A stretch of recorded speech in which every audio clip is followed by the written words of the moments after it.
Good evening, everyone, and welcome to our Parshah webcast.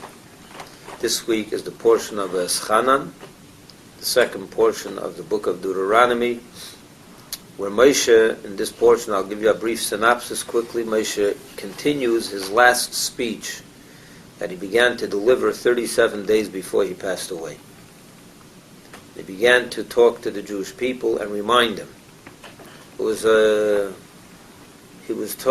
He gave them a little bit over the head, if one can say it that way, chastised them, and he reminded them of everything that was going on in the desert in the last 40 years since they left Egypt, since he began his relationship with them.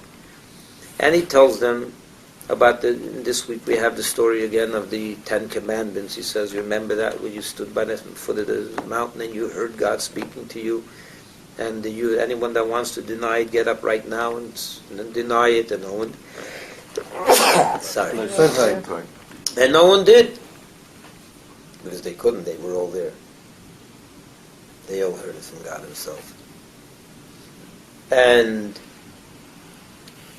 he describes to them the incredible scene of Mount Sinai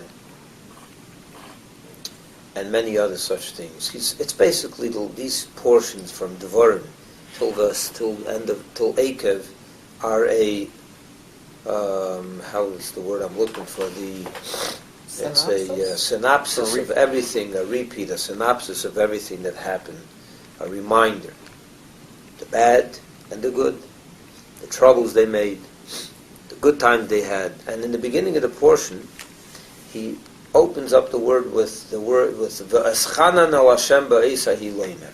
I begged by God at that time, saying, God Almighty, please let me go into the land of Israel. And Meir said before that he asked God 515 times. He almost became a nudge. Almost 515 times. You know how many? That's a lot of time. And God told him already, till God had to tell him enough. You're not going in, and don't mention it ever again. And that was it. He didn't mention it again. 515 times, a lot of prayer. So I want to talk about this subject for a few minutes. It's a very difficult subject, because the human mind has a hard time, as I saw in this discussion that we just had before, really appreciating or relating to what the meaning of a real tzaddik. That a person truly never sins. Not only he never sins, he never even wants to sin. And over here we're saying that Moshe was not allowed into the land of Israel. Because of what? We all know the story. We learned it in Parshas Chukas. God told him to speak to the stone, and he hit the stone. A famous story in the Bible. And he didn't listen. And God said, I'm punishing you. So how could you tell me that Moshe never sinned if the Torah itself says he sinned? And he got punished. And it's in the Torah, you can't deny it.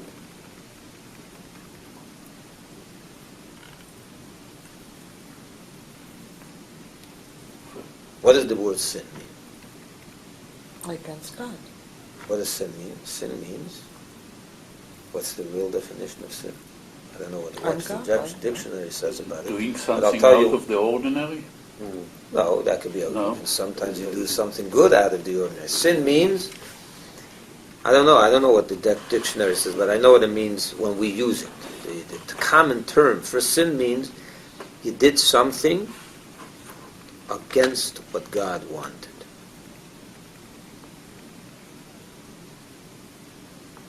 If that's the definition of sin. But then I will tell you, God wanted 613 traits. Mitzvahs.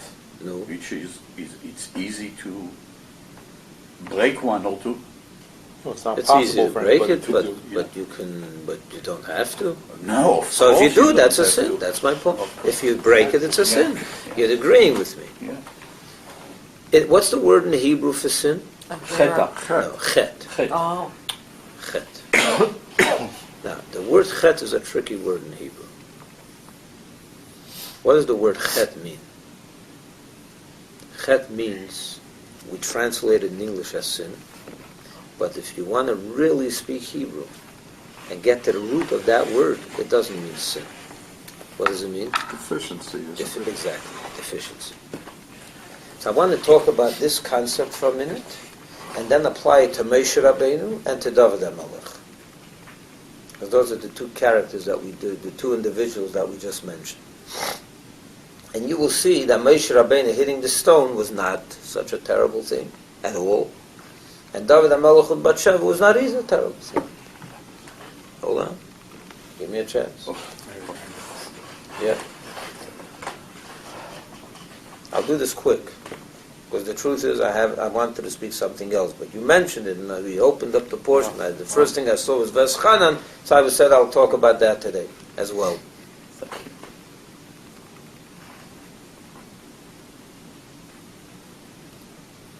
What is the truest definition of the word chet? What is caused when a yid does a chet? The world comes to an end. But the world is The transformed. devil gets you. What happens when you do a chet? Let's start from the other side. What happens when you do a mitzvah? Every time a yid puts on tefillin or a woman lights Shabbos candles or goes to the mikvah, prepares a kosher meal, when you do a mitzvah, You become closer to God. true, but there's something more that happens. You bring about a revelation of God into your own soul and experience and into the whole world.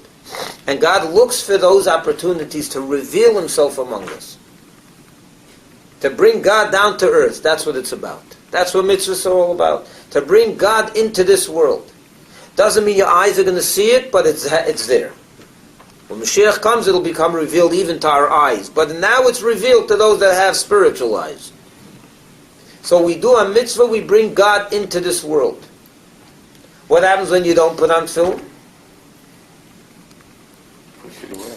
So you did not bring God into this world. So now there's a deficiency of godliness in this world. God, a certain level of God had to be in this world through your tefillin, and when you fail to put it on, so that now is not here. If you want to go into further detail, it talks about Yud Kei Vav Kei, that the Yud is now missing some godliness, and the Hey is missing godliness, certain mitzvahs. It's a mess, don't ask. Don't tell me. Don't even begin. So you cause the deficiency of godliness in this world. The word chet means deficiency. You cause the deficiency of godliness in this world. So now, why do you sin? There's two reasons why a person can sin. One is because you have a terrible yetzer hara, an urge to eat a pickle, a frankfurter that's not kosher. It smells real good, and you're really hungry, and it's Tisha B'Av, and you say, the hell, I don't care about Tisha B'Av, I don't care about this. My stomach comes first, and I'm eating that hot dog. Veggie dog. Oh, veggie dog. Right. Well, the veggie dog is not necessarily kosher, but on Tisha B'Av, you're right. On Tisha B'Av, you're right. Anything's not good. You're right. Anything is problematic on Tisha B'Av. So your yetzer hara causes you to cause this deficiency of godliness. So there's a double problem. When you sin because of your yetzer hara, there's two problems. Number one, you went again. You didn't care about God. You put yourself before God. What a chutzpah.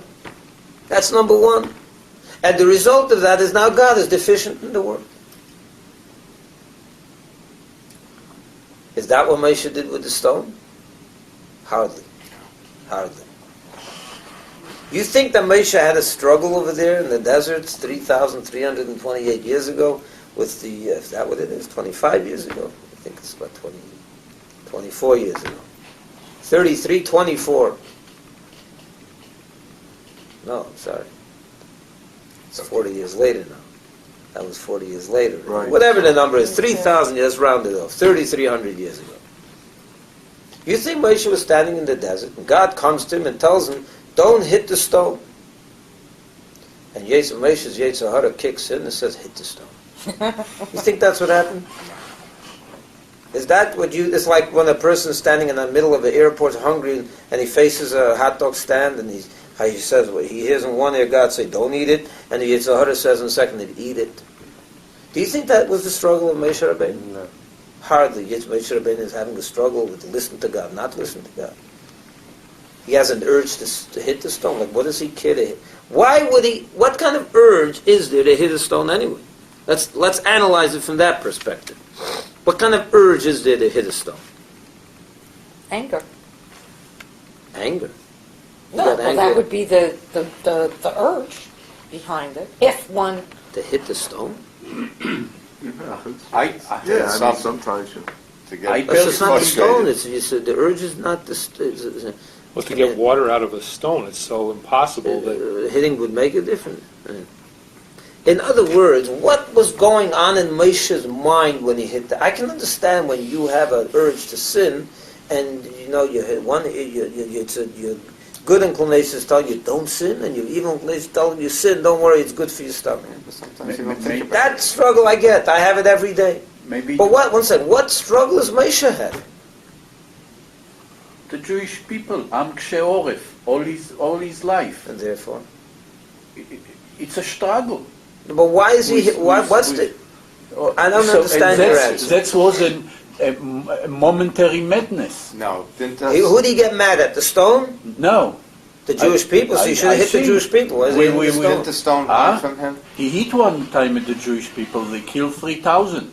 He hit 3,000. No, not he, but they killed in Egel. I'm not sure. So what are you saying? Let's understand. Bring it in. Yeah. What are you saying? That what? That he. Let's understand the struggle. So give me the struggle. He hears God tell him don't hit it, and he says no, I'm going to hit it anyway. No, I say, doesn't the Torah say we am kshe oref? What does that got to do with hitting the stone? I tell you what, we people that we don't take, you give us this and take this and how to be a better person, and we always have question, we always fight, even now. Yeah, but I'm talking about people like Moshe. I'm that. not talking about the rest of the people. I'm talking about Moshe Rabbeinu. Didn't Yes, the stone but hide he from him? He didn't know was, what he stone was to in talk to? this pot He was in this pot, with all the Spot. people, and the therefore. same bath like. I don't know what. It So was- how does that explain the struggle? I'm asking you, what was his particular struggle here? Was it a Yetzer Hara against the Yetzer Tov? Hardly. I don't think so. No, he. Oh, so listen to what I'm saying. I think he There was wasn't a frustrated. struggle between his Yetzer Hara and Yetzer Tov because Moshe Rabbeinu didn't have a Yetzer Hara. He doesn't have a Yetzer Hara, so there's no sound ringing in his ear. Don't listen to God. The Yetzer Hara tells you don't listen to God. Someone that doesn't have a Yetzer Hara doesn't have such a voice. So why didn't he listen to God? So that first element of sin doesn't exist by him. The second element of sin did. He caused the deficiency of godliness in this world. Because at the end of the day, God's voice was not adhered to. Let me explain to you what he was thinking when this was all going on. He asked a good question just a moment ago. God, the Jewish people are thirsty, right? What happened over there? They were thirsty, right? So they came to Moshe, we need water. So Moshe goes to God and says, we're not supposed to get water for them in the middle of the desert. So God tells him, here, do you see that stone? Talk to it. It'll give water. Talk to the stone. Did it ever occur to you the question, why is God even bothering you with speaking to the stone? You want to give some water from a stone? Give the water. What do you have to speak to a stone? The stone. Like, why even go through that exercise of speaking to the stone? The stone needs to be told, and the stone hears. What does this mean? The whole thing is a miracle anyway. Give water, and that's it. Moshe has to go over, please, Mr. Stone, give me water. What does it mean? Why does he have to even do that? Why did God ask him to speak to the stone? The answer is very simple. Because God was not just looking to give water to the people. He was looking to send a message to the Jewish people. What was the message that he was looking to send? Because like you said, the Jewish people are so stubborn, They never listen to the word of God. They never listen to Moshe. They're always complaining. They're always hacking, and then there's always a problem. So God told Moshe, you know what, I'm going to give them water, but you know what, I'm going to teach them a lesson also. What's the lesson? That even a stone that has no neshama, that didn't hear God at Mount Sinai, it knows nothing about anything. Listen to When God tells it to do something, it listens. And you Jews who heard Mount Sinai, you heard the voice of God at Mount Sinai, and saw the whole great revelation as is described in this week's portion, talk and talk and talk, and they don't listen. So Moshe now has a dilemma. Moshe said, wait a minute, I have to give water to the people, I have no choice. But now God is putting me in a difficult spot. What's the difficult spot?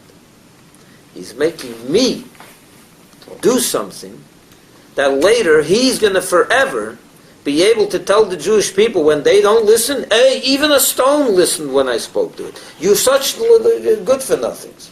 So this will always be on their, hanging over their head, this terrible comparison. So I cannot let this happen. I'm the leader of the Jewish people. These are my flock. How can I turn them in like this?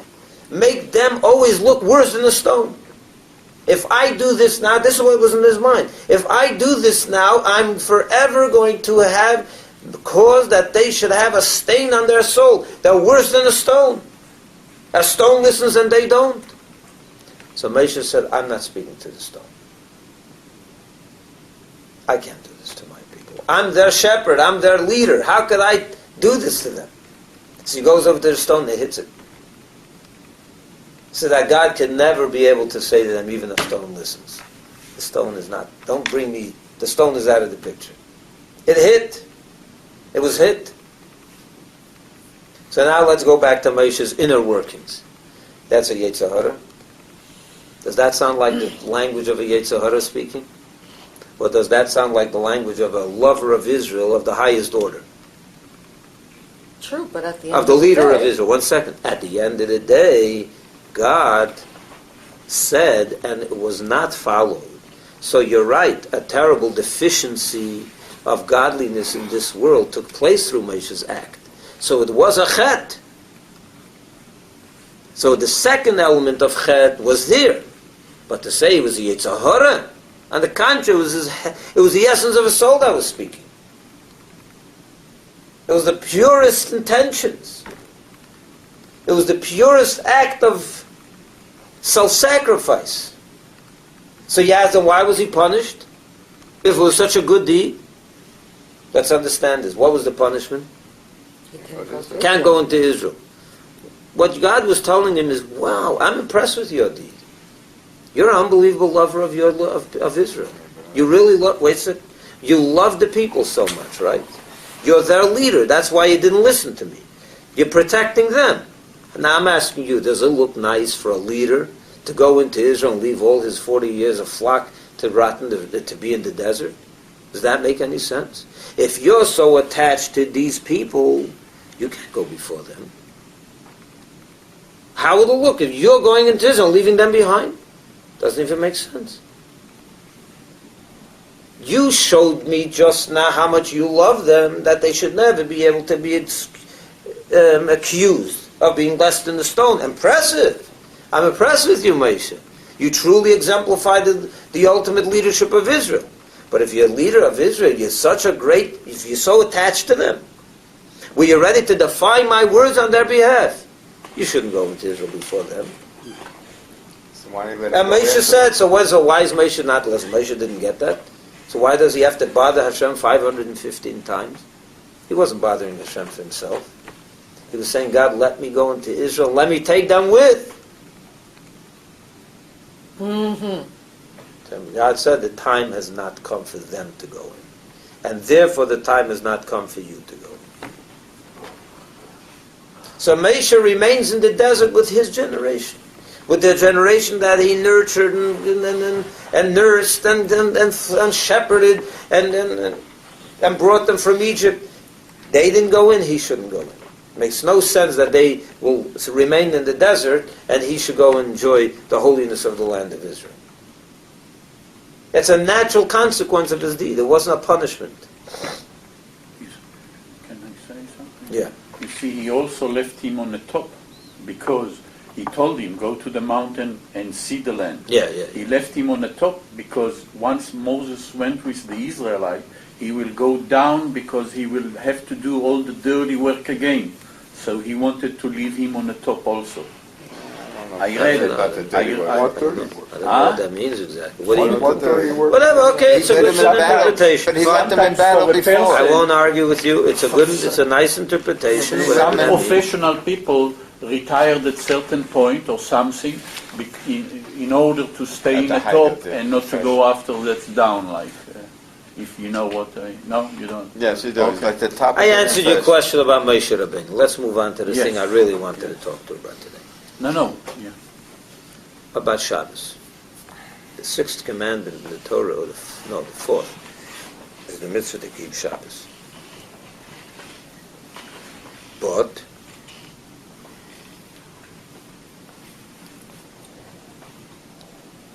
in the Ten Commandments, although God said them once, we know that certain verbiage, as they're recorded in the first time, in the portion of Yisrael, in Exodus, and as they're recorded in the second time in the book of Deuteronomy, are different.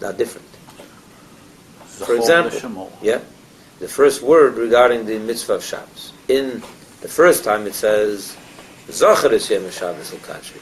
Remember the Shabbos day and keep it holy. And the second time it says, Shomer es Yom Shabbos l'katri. Observe, guard the day of Shabbos and make it holy.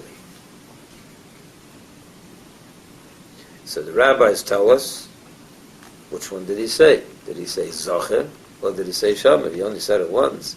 So did he say remember or did he say it was guard? What's the answer? In the first one he says the whole, in the second No, one he only says said it Shemot. once. No, Yeah. 2 tablets. No, it's only on one the tablet. 2 tablets are 5 on one and 5 on the other. The Shabbos only appears No, but once. one broke. The one that's broke, it says the whole. No, I'm talking about the way that Hashem said it on Mount Sinai. Okay. No different. Okay. So what's the answer is? You go to shul Friday night. Did you ever say L'chadodi? What's the first stanza of L'chadodi? Shema. Sha'amor v'zachor b'diburecha. Right? What does that mean? The word shomer and the word zacher was said in one utterance. They both came out in one utterance. B'dibur echad. With one saying, they both came out. They heard them both. It was simultaneously said. It's a miracle. The whole Ten Commandments is a miracle. But Hashem said them both in one instance. The way they were recorded, now when you read it in the Torah, you write one with Zacher and one with Shomer. But they were both said at the same time. And they were both heard by the Jewish people at the same time. Why is that? Why did it have to be said so like that? An extra miracle like that? Why did Hashem have to say Shomer and Zacher? What is the difference between Shomer and Zacher anyway? So you I know, but what is the meaning? What's in the practical? What is the difference if you say remember or guard? They're both essentially the same thing. If you tell me, basically you're telling me keep Shabbos. That's what you're telling the person. So our rabbis tell us that Zacher means the positive aspects of keeping Shabbos.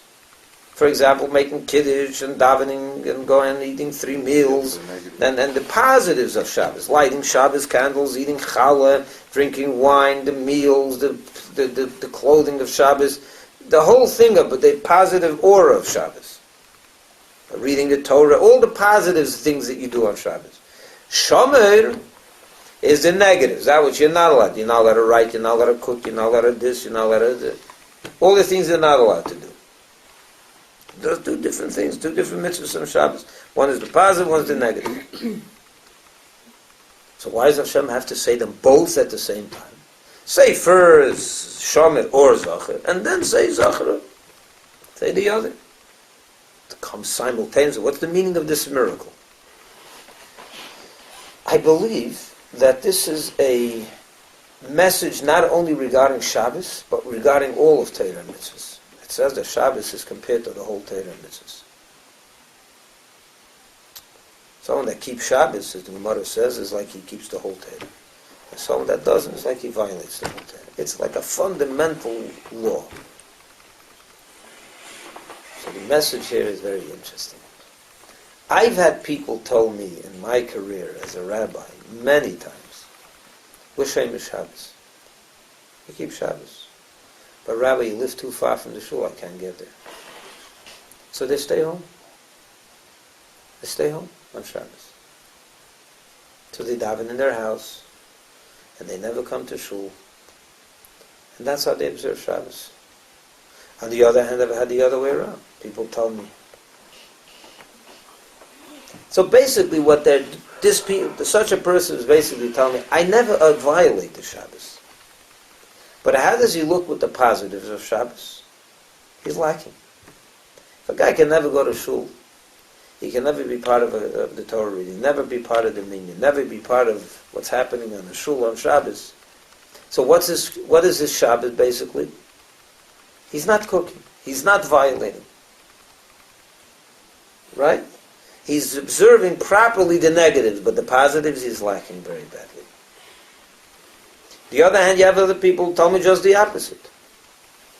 I don't really observe, I don't really guard the Shabbos. I violate the Shabbos. I don't really, but I love lighting Shabbos candles. I love coming to shul. I love the Kiddush. I love the Cholent. I love everything about the positives of Shabbos, but the negatives he can't bother.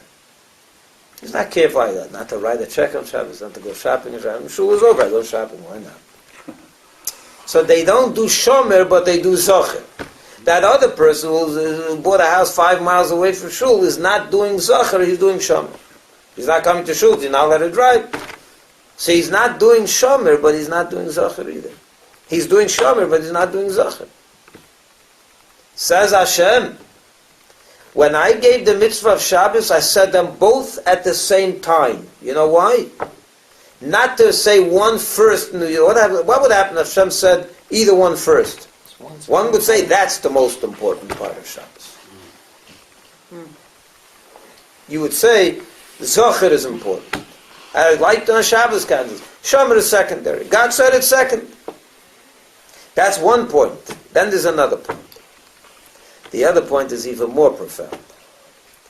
You cannot have one without the other. Watch people that live 5 miles away from shul. They never go to shul. You know what happens after a while? You don't even think about it. The whole Shabbos goes down the drain. They end up not doing shomer either. If you can't do the positive of Shabbos, you're not going to end up doing the negatives either. If shomer v'zocher b'dibur echad, they have to be simultaneously observed. You cannot have one without the other. Why is that? Why? Think about it. I want to ask you a question. Why is that? Why can't you have, and this is true with all of Torah mitzvahs. People say, I do the positives, leave me alone with the negatives. Or I do the negatives, leave me alone with the positives. I don't lie, I don't cheat. I'm good with the negatives, but put on tefillin and shop, it's not, that I don't have to do. Some people say the opposite. I put on tefillin and I keep Shabbos and I do this, but it's a lie once in a while, not the end of the world. To cheat another person, it's okay. I'll give tzedakah later. You do the positives, not the negative. What's wrong with the positives without the negatives? You're not accepting God's gift. Let me ask you another question. Let me ask you another question. What is more significant in a relationship, the positives or the negatives? Negatives. In a relationship. I'd say the negatives. I mean, none. The negatives are more important. Not to do negatives is more important. More important than the positive. Huh? No. But at the end, yes. One is neglect. It's got to be In other both. words, you don't do something, it's neglectful and you don't do it. Both. But And when then you after a while you fall out of love. But when you do something horrible, then it's So the message over here is like this. It's going to break if both of them. What shows a greater commitment is when you don't do the negative. I'll tell you why that is. Because when you don't do the negative, the emphasis is on the other. For example, give me an example. In a relationship between the husband and wife, let's use that as an example. When you're married, there's certain positives that you're obligated to do, and there's certain negatives you're obligated not to do. Positives are you have to provide, you have to love, you have to be you have to do the laundry, you have to do the dishes, you have to help in the house, there's a lot of positives that you have to buy a gift on the birthday, you have to all kinds of things. Can you write that down? What are the negatives? What are the negatives? It's on tape, you don't have to write it. You're not allowed to.